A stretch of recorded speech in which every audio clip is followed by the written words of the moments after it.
everyone, my name is Cora and today we are going to be talking about DIY vests that are kawaii and cute and fun and colourful. I love DIY vests and jackets. I think they look so cool and I think that they're a great way to like really amp up a look and make it look like you put a ton of effort into it when really you just threw on one of these. And you'll notice that we are welcomed by Mr. Digby, who always seems to want to sleep here when I'm in the middle of doing a video.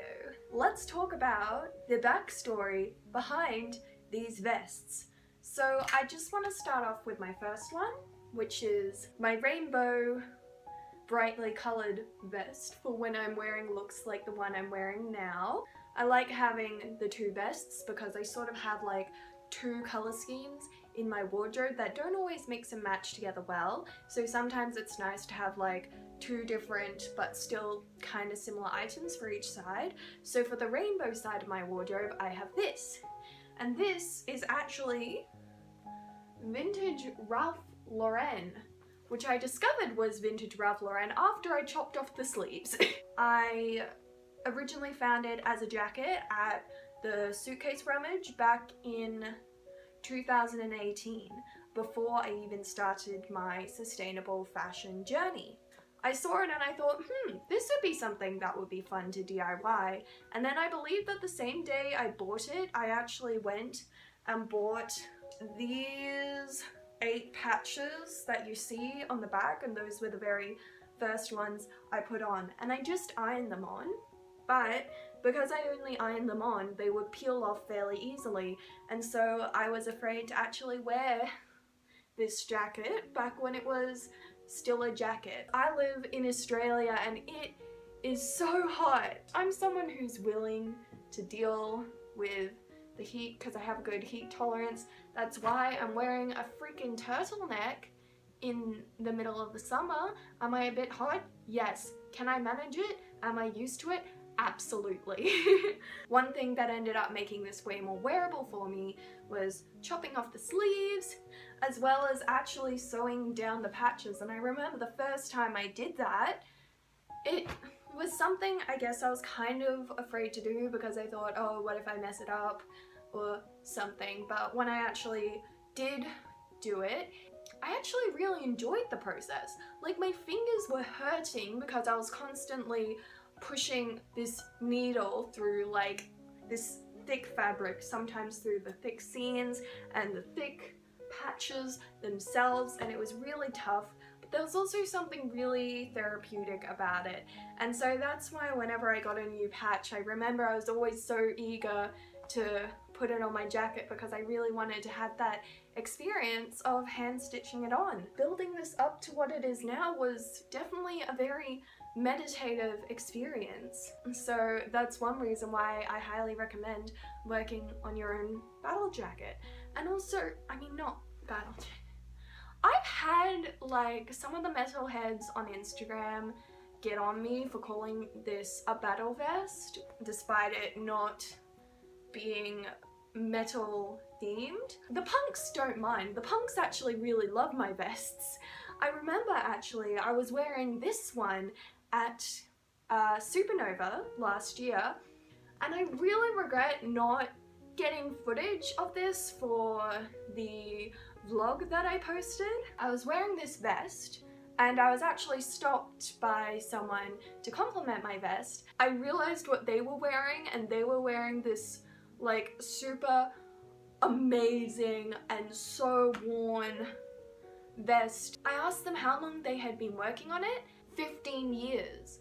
15 years, and you could tell because you could see like this layer of very old, worn out patches underneath all of this new stuff that had been added, and it looks so awesome. Whereas like this one, as I said, began its journey back in just 2018 and it's my first one, so I haven't had it for very long, but I am excited to see if this ends up sticking with me during all that time, and it is possible that I may take some patches off, put some more back on, it's exciting to think about, to think what would my vest look like when it's about 15 years old. So most of these patches are actually from Iron On Patches Australia. Now, I don't know, nor have I ever asked anything about the supply chain or production of their patches. So unfortunately I can't give you any info on that. I will link them below, but the reason why I always bought from them was because they have a store at the South Bank markets, and I find myself in South Bank quite often. As for other patches, these 3 were actually suitcase rummage finds. So they were just sort of these patches that no one really wanted anymore that I got, and I thought, hey, I want those. I want to put them on my jacket. And so I did. And like these 2 sequined ones, and I think this little rainbow, also, they're actually from like just a store that was on the Gold Coast. Unfortunately, I can't remember the name exactly. Was this one from the Gold Coast? I think it was. It's also possible that I got this one at Pride, but I don't think so because I only got 3 patches at Pride, and I'm pretty sure that this was like the 3rd one I got, and the other 2 are on the other jacket that I will show you in a moment. Again, most of these are from Iron On Patches Australia, except for this one, which if you are a K-Club subscriber, you probably recognize. And now onto some of the other details. So this one doesn't have like a ton of pins on it. This is actually an old one from like Typo way before I decided to give up on fast fashion, and Typo is owned by the Cotton On group. And then this is really cool. I got this at the Fashion Revolution weekend event last year, back in April, and this was the first ever thing I got from the brand Grump. On the first day I got this little bee enamel pin, which is actually part of a previous collaboration that was with an amazing, adorable artist called Toadstool Cheeks, who I definitely recommend you check out because she is amazing and her art is amazing, and I think some of you would really like it. These bows here are actually just hair clips. I actually steal this off this jacket quite often.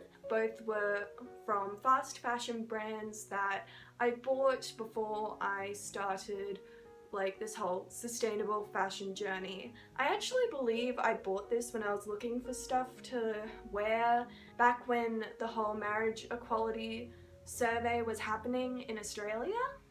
So, you know, there are some memories associated with that. This is an old pin that I was so close to getting rid of. It says Claudes and it's in the shape of Peridot's Gem.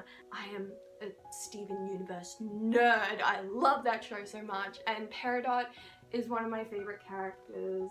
I haven't been adding to this vest much lately because, as you can see, it's pretty covered. But in terms of how I like to style it, I don't actually wear it that often, but I usually wear it with like Decora.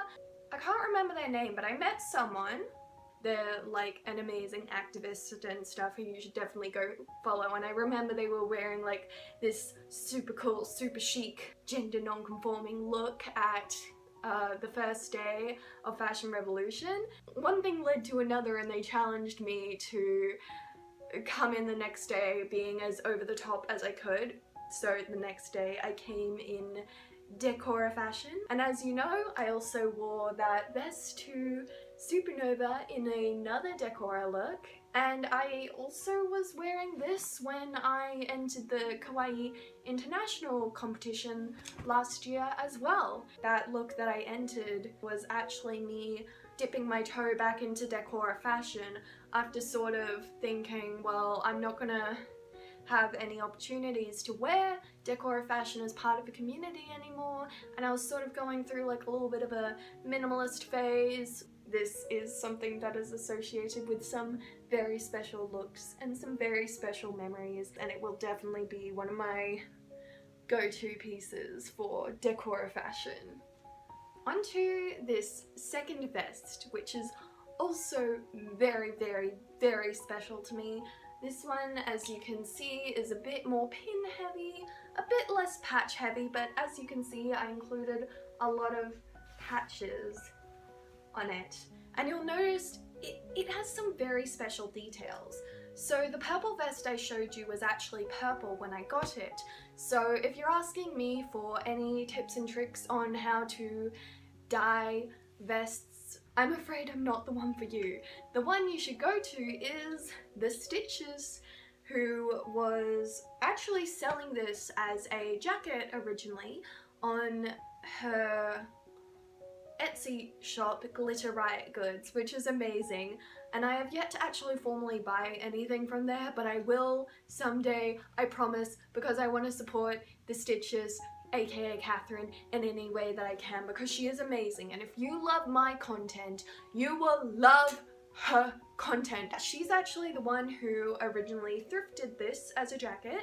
She bleached it and she dyed it to create like this sort of ombre pink and yellow thing, and she also painted Eco Girl on the back per my request and added these two pins here that she designed herself. There is a very cool story behind me getting this vest, because like I said, I haven't actually bought anything from her store, but she told me that she was doing an Etsy update and she was working on a bunch of new pieces, and she asked if I wanted to have anything as a gift, as sort of like a thank you for being so supportive to her. While this was already on her Etsy store, I wasn't sure if it was a good idea, since I felt like all of my layers I had at the time, there was a lot of pink in them, and I wanted to have something different. She originally started working on a new piece for me with like another jacket she thrifted and cut into a vest. She was trying to get like this nice pastel yellow and blue ombre look going on, but sort of the more she worked on it and the more pictures she sent me, the more I became worried. The colours didn't quite turn out how I wanted them to, and I felt like it wasn't gonna go with my wardrobe very well, and thus I wasn't going to wear it or give it the love that it deserved, and I felt so bad because she was working so hard to give this to me for free. So I ultimately decided that the kindest thing to do would have been to tell her, hey, I'm really sorry, but I don't think this vest is gonna work out or suit my wardrobe, so I'd much rather that instead of going to any more trouble to give it to me, you put it up on your Etsy shop instead. And so when I sent that message, I was fully prepared to like not get any kind of gifted vest at all, but to my surprise, she actually messaged back with like almost this relief, saying, oh my god, thank you, because the more I worked on this, the more I felt like it wasn't gonna work out, and I'm happy to upcycle another thing for you. Not wanting to worry about like another botched dye job and still thinking about how much I liked that jacket, I asked her to turn that jacket into a vest for me, and she said I could ask for some modifications. And so I asked her to paint Eco Girl on the back in a similar style to how she painted Sad Girl on the back of her DIY jacket. And so that was like so incredibly sweet, and when I got it in the mail, she had included like a bunch of other extra items, like a ring and a zine and some stickers that I've actually put on my laptop. And so from there, I actually started adding some of the details myself. So again, I got some bow hair clips and I clipped them in the buttonholes. I've added some patches, and I feel like this vest is definitely a lot more political than the other one, which is just sort of full of random stuff that I find to be cute. I forgot to mention that I got this Rarity patch at Supernova, and Rarity is my favorite character on My Little Pony. I think she's like so inspirational. She puts so much care into her designs and tends to feel stifled a little bit when things become like too fast fashion-y for her, if that whole carousel boutique with the princess dress episode proves anything. I also have a few other My Little Pony characters here, like Fluttershy and Pinkie Pie, which were the only other two of the main 6 that I found at Supernova as patches. This was actually from a swap meet. All of the patches up here are from Iron On Patches Australia. Same with this one and this one and this one and this one. I believe this patch here was another one that I got from Pride. I initially had a pin there, but I like wearing backpacks, and when I took the backpack off, please don't laugh at my stitch work. Okay, it actually caused a tear. When I got that patch, I just sewed it on over the top, and now no one can tell the difference. In terms of how to sew on patches, I am no expert. I sort of just do a little bit of a running stitch. It works for me, and if there are any problems, I can just redo it, possibly better next time. But I'll try and put like a tutorial below that shows you how to do it properly if you are interested. I put a few hair clips here that are actually from Cosmetics Plus, again before I started my whole sustainable fashion journey, and this little charm here, which is missing a toe bean. It's a little pastel paw print toe bean, which you would have seen back in my alternative video, and it was something that my siblings started to get into little polymer clay charms. I've been meaning to get them to make another one. There's also this pin here. It has a B and an R on it, and it's got the silhouette of a Lolita. The B and the R stands for Brisbane Rufflebutts. That's the local Lolita fashion community here.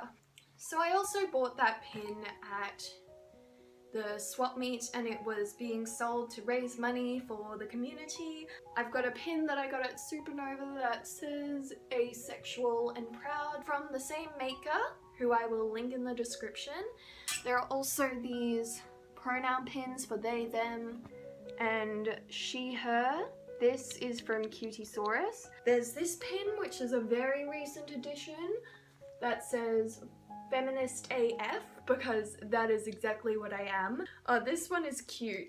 It says Cats Against Catcalling, and here's another one that says Feminist. Iron On Patches Australia, Pride, Iron On Patches Australia, and I like the little motivational words, make yourself proud. I'm trying. I also forgot this pin that if you've watched my Harajuku fashion vlog, I actually got gifted by Ash, who was giving them out that day, and it says Maho Shoujo.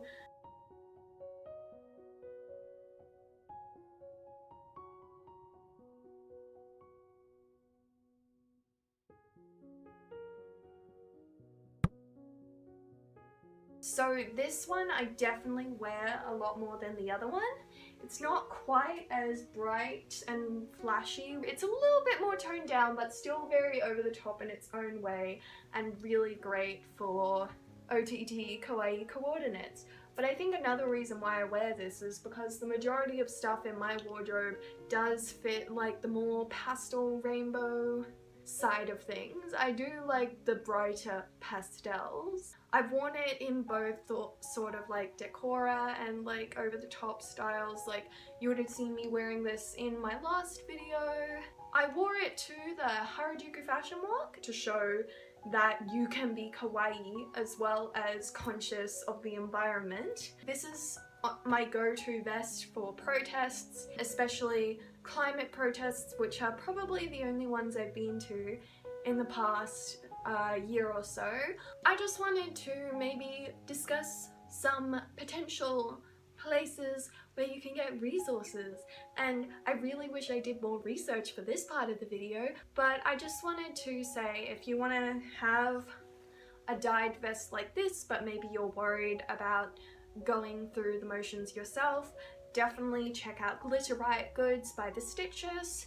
If you're struggling to find inspiration, definitely join a kawaii fashion Facebook group and then ask people to show you their DIY vests for some cute kawaii inspiration.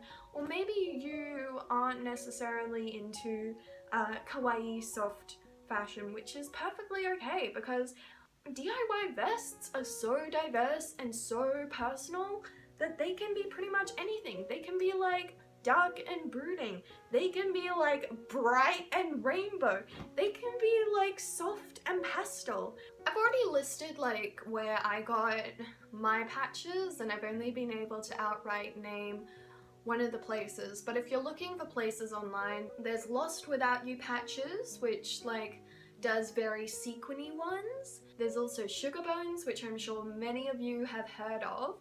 But if you're looking for something that is sustainable, the only one I can think of is Zero Waste Daniel, and I wouldn't say most of those are particularly kawaii, but they are made out of fabric scraps, which is amazing. Glitter Riot Goods has a few pins, especially if you want a little bit of a more political, feminist flair. If you want to see how I style these in future, definitely follow me on Instagram. Go over there and have a look-see. And I will see you in my next video.